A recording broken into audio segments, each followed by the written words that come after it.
मजबूरी में किया गया काम पाप नहीं देता। जैसे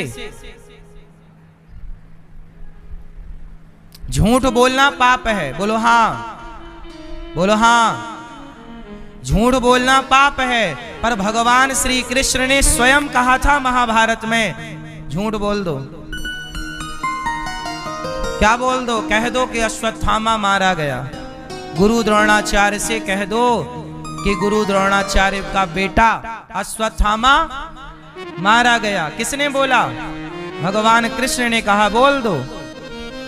धर्मराज युधिष्ठिर बोले मैं नहीं बोलता, मैं झूठ नहीं बोलूंगा। भगवान बोले बोल दो। क्यों? अब सोचिए, भगवान एक तरफ कहते हैं सच बोला करो और एक तरफ भगवान कह रहे हैं झूठ बोल दो। क्यों? क्योंकि वहां परिस्थिति देखना पड़ेगी। वहां गुरु द्रोणाचार्य पांडवों की सेना को मारे जा रहे हैं, लाखों सेना मार चुके हैं, उनका क्रोध ज्यादा है, मार रहे हैं। सेना खड़ी है, मार रहे हैं खड़ी सेना को। लड़ने वाली सेना अलग थी, लड़ने वाली को नहीं मार रहे थे, जो खड़ी थी सेफ्टी में के वहां दौड़ पड़ेगी जहां रिजर्व सेना होती है ना, एक्स्ट्रा। खड़ी सेना को मार रहे हैं। भगवान कृष्ण बोले ये तो मार डालेंगे, गुरु द्रोणाचार्य को रोकना पड़ेगा। कैसे रोका जाए? बोले सच से ये रुकेंगे नहीं, झूठ से रुकेंगे। बोल दो कि अश्वत्थामा इनका बेटा मारा गया। धर्मराज बोले मैं नहीं बोलता। तब क्या किया? अश्वत्थामा नाम के हाथी को मार दिया और बोले अब तो बोल दो कि अश्वत्थामा मारा गया। बोले हाँ बोल देंगे, लेकिन वो तो हाथी मारा गया। तो बोले गुरु द्रोणाचार्य ने पूछा कि क्यों धर्मराज, क्या अश्वत्थामा मारा गया? सब कह रहे हैं, अफवाह फैल गई कि अश्वत्थामा मारा गया। तो धर्मराज युधिष्ठिर से पूछा कि तू सत्यवादी है, तुम बताओ सही बोलो, क्या अश्वत्थामा मारा गया? धर्मराज युधिष्ठिर बोले हाँ अश्वत्थामा मारा गया। नरोवा कुंजरोवा, हाथी मारा गया कि नर मारा गया? गुरुजी आप थोड़ा रिसर्च कर लेना।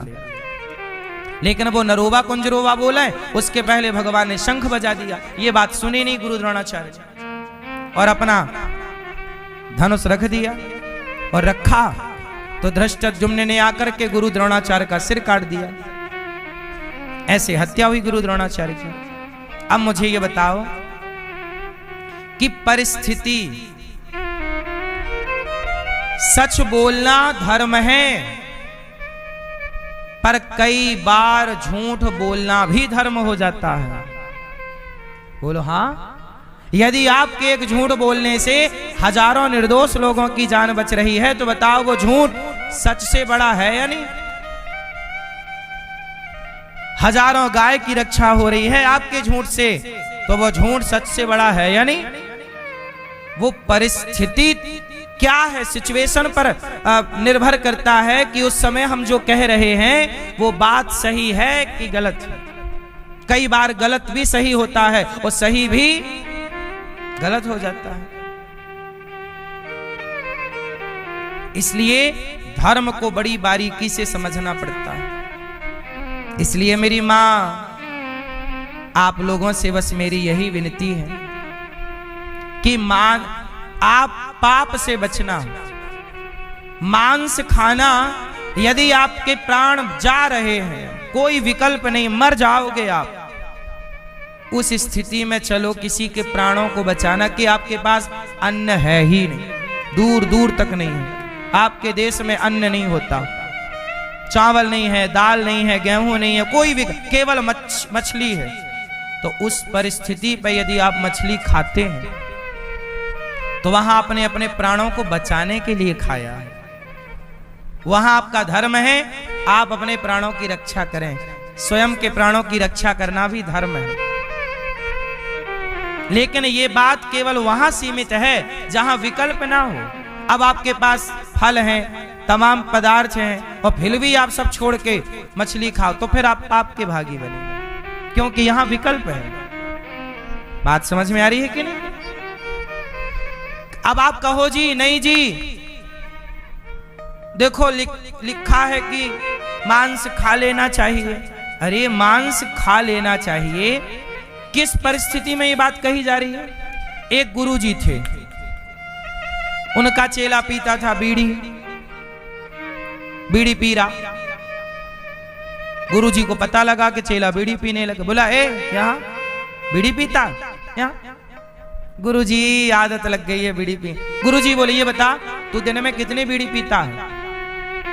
बोले, गुरुजी मैं दिन भर में कम से कम 10 बीड़ी पी जाता हूं। दिन भर में 10 बीड़ी पीता हूं। गुरुजी बोले, सुन बीड़ी छोड़ दे। गुरुजी आदत बड़ी बुरी है गुरुजी, एकदम से नहीं छूटेगी, कुछ आप आज्ञा करो। तो गुरुजी बोले, सुन तू फिर संडे के संडे बीड़ी पिया कर। तू संडे के संडे बीड़ी पिया कर। हाँ गुरुजी, चलेगा। अब लो भैया, अब गुरुजी ने कहा संडे को बीड़ी पिया कर। अब उसने तो बोला अपने सारे मित्रों को, सुनो गुरुजी ने बोला है कि संडे को बीड़ी पीना चाहिए। अब जितने मित्र थे सबको संडे को बिठा के बीड़ी पिला रहा। गुरुजी आए, क्यों रे सारे बीड़ी पी रहे हो? बोले, गुरुजी आपने ही तो बोला था संडे को बीड़ी पीना। गुरुजी ने उसको बोला था और उसको लगा कि गुरुजी बोल रहे हैं कि संडे को बीड़ी पीना चाहिए। अच्छा, बात वही है पर समझ का अंतर हो गया कि नहीं? बोलो। अच्छा ये बताओ, गुरुजी ने ऐसा क्यों कहा कि संडे को बीड़ी पी लेना? आप लोग बताओ। गुरुजी ने कहा कि तू रोज 10 पीता है तो 7 दिन में 70 हो गई, तो केवल एक दिन में 10 पिया कर भाई साहब। तो ऐसा, और 10 एक दिन में केवल 1 पिया कर, तो 70 बीड़ी से 1 बीड़ी पे आ गया, तो धीरे से वो 1 भी छूट जाएगी। इस भाव से गुरु ने समझाया कि धीरे धीरे छोड़। तो गुरुजी ने बोला इस भाव से था कि छोड़ने के पक्ष में, लेकिन उसने क्या बना लिया? गुरुजी का सिद्धांत बना लिया बातों का, कि गुरुजी की आज्ञा है कि सुनो सब लोग पियो, क्योंकि गुरुजी ने आज्ञा दी। अब बताओ, ये बातों का, ये अर्थ का क्या हो गया? अनर्थ हो गया। ऐसे ही शास्त्रों में कोई बात कही जाती है तो उसे आप लोग पूरा नहीं समझते कि वो किस परिस्थिति में किसके लिए कही जा रही है। कुछ बातें सबके लिए नहीं है। क्यों? अब एक बाप के 4 बेटे हैं, तो बाप डांट रहा है बच्चे को, तो डांट रहा है तो उस 4 बच्चों में एक को ही तो डांट रहा होगा जो गलती किया होगा, सबको थोड़ी डांट रहा होगा। तो कई बार शास्त्रों में लिखा पाया जाता है, देखो ऐसा लिखा। अरे भाई साहब, अब तुम पूरा समझते नहीं हो, तुम कहते हो ऐसा लिखा है। अरे वो बात किसको कही जा रही है, किस? अब जैसे उदाहरण देता हूं मैं, रामचरितमानस में एक चौपाई है, उस पे लेके बड़ा विवाद होता है। ढोल गंवार शूद्र पशु नारी, सकल ताड़ना के अधिकारी। इस चौपाई पे ना बड़ा नेता लोग हंगामा करते हैं। लोग कहते हैं तुलसीदास जी ने गलत लिख दिया। तुलसीदास जी ने गलत नहीं लिखा, तुम्हारी अक्ल में ताला पड़ गया है, तुम्हारे को समझ नहीं आती तो हम क्या करें। देखो क्या बात कही जा रही है तुलसीदास जी के द्वारा और लोग क्या समझ रहे हैं। कही जा रही है कुछ और समझ रहे हैं लोग। क्यों भैया, बात सही है? कई बार आप कुछ कहना चाहते हैं और सामने वाला समझता है कुछ और। क्यों ऐसा होता है? गलतफहमी कि नहीं? कई बार पत्नी कहना कुछ चाहती है, पति समझ लेता है कुछ और गलत समझ के मुंह फुला लेता। तुमने ऐसा कह दिया, जबकि वो बात थी ही नहीं जो तुम समझे बैठे हो। गलतफहमी पैदा हो जाती है। बोलो हाँ, ऐसा होता है कि नहीं घर परिवार में? कई बार पति बोल देता है कुछ, उसका कहना कुछ और था और पत्नी ने समझ लिया कुछ और। ऐसा होता है। तुलसीदास जी कहते हैं ढोल गंवार शूद्र पशु नारी सकल ताड़ना के अधिकारी। ढोल मतलब ढोलक, ढोल नगाड़ा, ढोल है ना भाई, ढोल ढोल बाजे, वही वाला ढोल। ढोल गंवार, ढोल गंवार। क्या बोलते तू, एक नंबर का गंवार है। गंवार, गंवार समझते हो ना, बिल्कुल निकम्मा, मूसर। गंवार, ढोल गंवार। शूद्र, शूद्र का अर्थ यहां किसी व्यक्ति की जाति धर्म व्यक्ति विशेष से नहीं है। शूद्र का मतलब है सेवा, जो जैसे आपके घर में 4 कर्मचारी लगे हैं, नौकर चाकर। आपके घर में नौकर है, फैक्ट्री है तो नौकर होंगे, नौकर चाकर नहीं होते। तो ढोल गंवार, नौकर चाकर, ढोल गंवार। शूद्र पशु, पशु मतलब बकरी गाय। आप गैया चराते हो, हाँ, गाय पशु, और वो गाय भैंस बकरी। ढोल गंवार शूद्र पशु। नारी, नारी, नारी मतलब स्त्री। अब इसको क्या लिखा तुलसीदास जी ने, सकल ताड़ना के अधिकारी।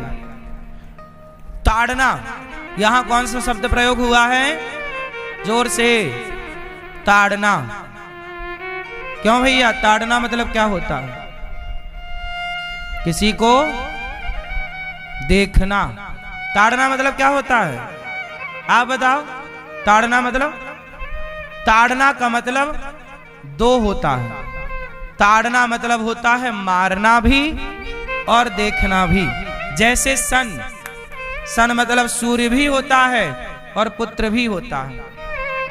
उच्चारण तो एक सा ही है, सन, स्पेलिंग अलग अलग है। उच्चारण में थोड़ी स्पेलिंग दिखती है, उच्चारण में तो केवल उच्चारण। सन मीन्स पुत्र की सूर्य। अब वहां वो बात सूर्य की पक्ष में है तो वहां अर्थ सूर्य हो जाएगा, और बच्चे के पक्ष में है तो वो प्रसंग वहां मैटर करता है। बात समझ में आई? वो प्रसंग बताएगा कि यहां सन मतलब सूर्य अर्थ लगेगा कि सन मतलब पुत्र अर्थ लगेगा। बोलो हाँ। उसी तरह ताड़ना का मतलब देखना होता है। लोग नहीं कहते भाई ताड़ते रहना, फलाने ने हमें ताड़ लिया। क्या कर लिया? अरे फलाने ने तो ताड़ लिया। ताड़ लिया मीन्स देख लिया। और ये भाषा है अवधी भाषा।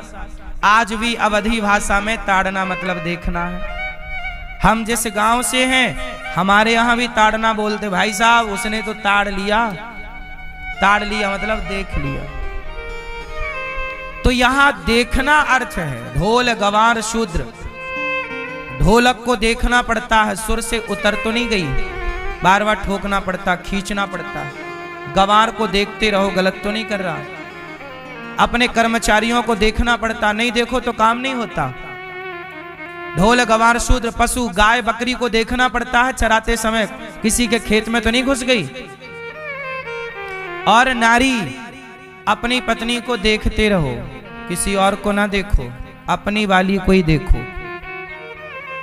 और अपनी वाली के अतिरिक्त किसी और की वाली को देखोगे ना तो रावण की तरह लंका जल जाएगी। तो किसको देखो? नारी को। यहां देखना अर्थ था, लेकिन नेता लोग इस पर विवाद खड़ा कर दिए। बोले मारने का कह रहे हैं तुलसीदास जी, तुम्हारी हरकत मारने वाली होगी तो मारा भी जाएगा, वहां अर्थ बदल जाएगा। यदि तुम्हें हम प्यार से समझा रहे हैं, समझ जाओ। साम दाम दंड भेद। भाई माँ बच्चे को समझाती है, ए उधम नहीं कर, चल बैठ जाओ चुपचाप, चल पढ़, पढ़ो जल्दी। बच्चा नहीं पढ़ रहा फिर भी उधम, फिर भी मैया यहाँ चटाक चटाक चटाक, रोता सो जाता। बोलो हाँ। तो माँ पहले क्या करती है? बच्चे को समझाती है, और नहीं समझे तो बोलो मेरी माँ मारती है। अब मारती है इसका मतलब ये नहीं होगा कि माँ दुश्मन है। माँ ने मार दिया बच्चे को तो क्या माँ दुश्मन हो गई? हाँ। ऐसे ही हमारे संतों ने, तुलसीदास जी ने कहा कि ढोल गंवार शूद्र पशु नारी, सबको देखना पड़ता है। टाइम टू टाइम देखते रहो। जरा सीता मैया को लक्ष्मण जी ने छोड़ दिया जंगल में अकेला। राम जब गए मारीच को मारने तो बोल कर गए कि सीता जी को देखते रहना, है ना। और जब लक्ष्मण जी भी चले गए सीता मैया के कहने पर, तो रावण ने देखा कि कोई नहीं है सीता को देखने वाला, और जहां नारी को देखने वाला कोई नहीं होता वहां नारी पे संकट आ जाता है। तो नारी पर संकट ना आए इसलिए कहा है कि भाई पिता अपनी बेटी को देखता रहे। जब पिता के बाद वो पति के हाथ चली जाए तो पति अपनी पत्नी को देखता रहे, और पति बूढ़ा हो जाए या पति भगवत धाम चला जाए तो उस नारी का पुत्र उस नारी को मां के रूप में देखता रहे। स्त्री को या पिता देखे या पति देखे या पुत्र देखे या भाई देखे, क्यों जी देख रेख में रहना जरूरी है कि आजादी कोई ना देखे। बोलो मेरी मां, कोई ना देखे। क्या आप ऐसा चाहते हैं कि आपको कोई ना देखे? बोलो, कोई ना देखता। जिन नारियों को कोई नहीं देखता वो नारियां जब कोई की देख रेख से हट जाती हैं तो वो सूप नखा जैसा आचरण करने लग जाती हैं। सूप नखा बोली हमसे ब्याह कर लो, जिसको देखे वहीं आई लव यू चालू उसका। राम बहुत सुंदर हो, आई लव यू, कर लो हमसे ब्याह। राम जी बोले हम नहीं करेंगे, चलो लक्ष्मण जी तुम, आई लव यू तुमसे, तुम कर लो ब्याह। वहां भी जब नहीं बनी बात तो फिर लक्ष्मण राम ने बोला कि अब तो ये माँ ने समझाए, बहना मान जा, देवी मान जा, तू हमारी माँ है, तू हमारी बहन है, हम तुझे बहन कह रहे हैं, हम तुझे माँ कह रहे हैं, और तू सिर पे चढ़ी जा रही है। और जब नहीं मानी तो फिर लक्ष्मण जी ने कहा ला तेरी नाक ला, तेरी नाक ही काटू। फिनिश कर दी। नाक काहे काट दी? हाथ काटते तो इसे कहना पड़ता मैं वहां गई थी तो हाथ कट गया। पांव काटते तो इसे बोलना पड़ता वहां गई थी तो पांव कट गया। नाक इसलिए काटी कि इसे बताना ना पड़े कि कहां गई थी, लोग देख के ही समझ जाएंगे कि नाक कटाने ही गई थी, नाक कटा के आ गई। इसलिए स्त्री हमेशा पिता, पुत्र, पति और भाई बुजुर्गों की देख रेख में, जिस नारी के यहाँ कोई नहीं होता ना उसे नाना दादा पाल पोस के ना बड़ा करते हैं मैया। देख रेख चाहिए कि नहीं? फिर अंडा रखकर चिड़िया मर जाए, सिकाई ना हो संडे की तो वो अंडा भी यूं ही खत्म हो जाता है। उस अंडे को भी उसकी मां चाहिए, कोई देख रेख चाहिए। जंगल में सरवाइव करना सबसे कठिन है। जंगल में जैसे बच्चा पैदा होता है ना छोटा, वो शेर आ जाता है। कई बार शेर जैसे ही बच्चा पैदा होता है हिरनी का बच्चा धरती पे गिरा के शेर झपट्टा मारा, हिरनी भाग गई, बच्चा उसके हाथ में आ गया। या फिर कोई हिरनी मां मर गई और उसका बच्चा नवजात है, तो वो नवजात बच्चा के बचने की संभावना 99% तो नहीं है। नवजात बच्चा भी पैदा होते ही घास नहीं खाता, उसे कम से कम 10-15 दिन दूध पर रहना पड़ता है। जंगल का ये जीवन बोल रहा हूं। यदि मां चली गई दूध कौन पिलाएगा? कोई दूसरा झुंड में किसी का पी लिया दूध किसी माँ का तो जिंदा रहेगा। घास खाना सीख गया तो जिंदा रहेगा, वरना उसका मरना तय है। वो छोटा है, उसे भागना कैसे कौन सिखाएगा? तो इसलिए कोई तो चाहिए, जंगल में भी चाहिए, ये प्रकृति का नियम है। बोलो हाँ। और ये बात केवल स्त्रियों पे नहीं, पुरुष पे भी लागू है। पुरुष बच्चा है, उसे भी तो कोई चाहिए। इसलिए संतों की बात पूरी जाने बिना आप लोग उसका अर्थ का अनर्थ कर देते हैं। वही कि संडे को बीड़ी पी लो, बात कही गई थी किसी वे पे, समझ लिया कुछ और। ऐसे ही शास्त्र बहुत कठिन है समझना, इसलिए सत्संग करते रहोगे कुछ कुछ समझ में आता रहेगा।